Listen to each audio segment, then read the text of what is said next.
There is no place where advertising is more relevant than in the cigarette industry. Brand loyalty is extremely high, so it's important to a cigarette company that they're the first ones that you smoke. It's also important to distract the customer from the obvious Faustian bargain that their product will eventually kill you. Necessity has made these companies masters at advertising. And until 1970, when cigarette advertisements were banned, nobody was better at this advertising than Marlboro. No cigarette or packaging is more recognizable, more American, more smoked than this one. But Marlboro did more than just win the advertising war with their rivals. They changed advertising forever. And how did they do it? Well, when Philip Morris started the company in 1847, it was aimed at women. It didn't work very well at first. However, in the 1950s, when new studies came out that smoking caused cancer, many tobacco companies started to panic and change tactics. It was at this point that Marlboro made a key move. They switched their advertising tactic to men and became the first ever lifestyle advertisers. Okay, pause. Before we go further, it's very important that you know exactly what lifestyle advertising looks like. The good news is you're already super familiar with lifestyle advertising even if you don't know it.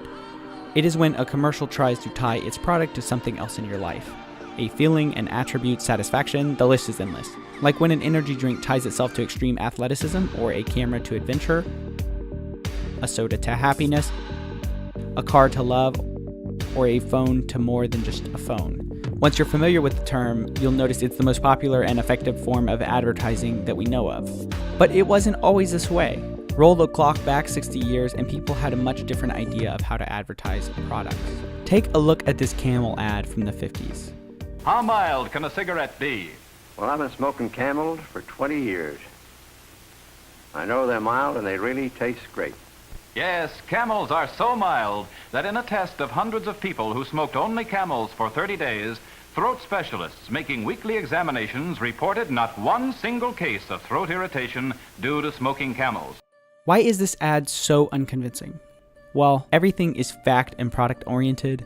Buy my thing over their thing because all our researchers say so. But the truth is, most of us don't care about that research. I'm buying a pack of cigarettes to be cool, not because doctors say it's more smooth than a competitor's. So in the 50s, when Marlboro changed sexes, they also changed their advertising strategy by selling their product as a symbol rather than just on the merits of its design. They did this by creating a smoking cowboy known as the Marlboro Man. The Marlboro Man was designed to be the archetype of manliness. He was hardworking and living free. So with that last commercial in mind, watch this commercial and notice how much less screen time the Marlboro cigarette gets, and how the focus of the ad has shifted away from an isolated product to encompass a feeling of a rough, rugged, free life.